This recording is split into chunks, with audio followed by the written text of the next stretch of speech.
Okay, let's take a look at this problem. The distance that a free-falling object falls is directly proportional to the square of the time it falls. Directly proportional. Well, this is a variation problem. So let's look at our. Oh, I have my steps still here from the previous problem. Our steps are determine the type, direct variation. So the form y is equal to k over x. If it says inverse, it's y is equal to k over x. If it says joint, you got y is equal to kxz. And if you got combo, you got a mix of the above. Step 2, we're going to pick variables that make sense. Step 3, look for your one example. Use it to find k. And then plug k into the formula from step 2. And then step 4, find what they really want. So let's use those to solve this problem. Okay, so step 1.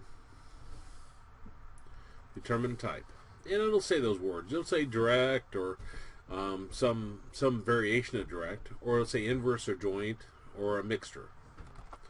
Okay, distance that a free-falling object falls is directly proportional. So this is a direct.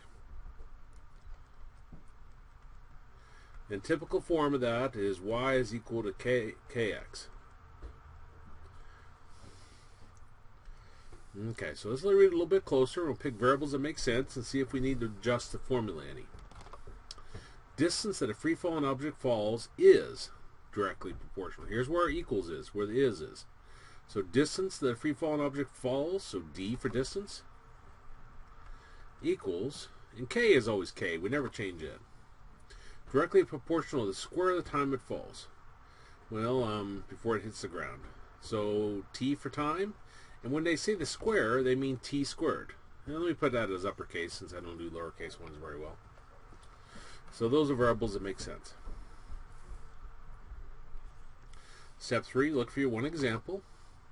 If an object fell 69 feet in 5 seconds, so distance is 69 feet, and then we've got k, and then in 5 seconds. So we'll have 5 squared. So we got 69 equals 5 squared is 25, so we got 25k. Divide both sides by 25, and we got 69 over 25 equals k.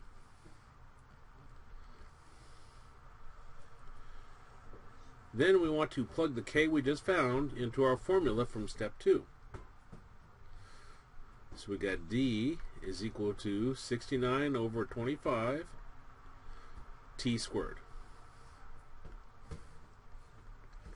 Now step 4, find what they really want. It says how far will it have fallen by the end of 7 seconds? So how far will it have fallen? So they want to know what d is.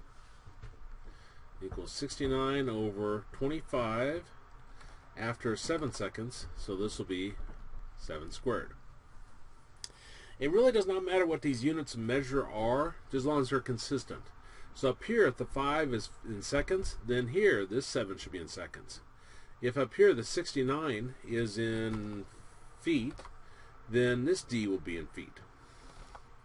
Okay, let's see. Round your final answer to the nearest foot. So let's plug this into our calculator and see what we get.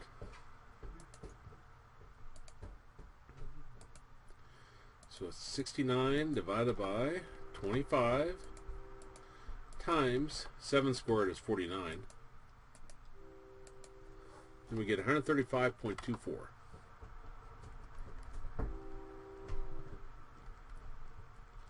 And we want to round to the nearest foot, so this will be 135 feet. And that's our answer.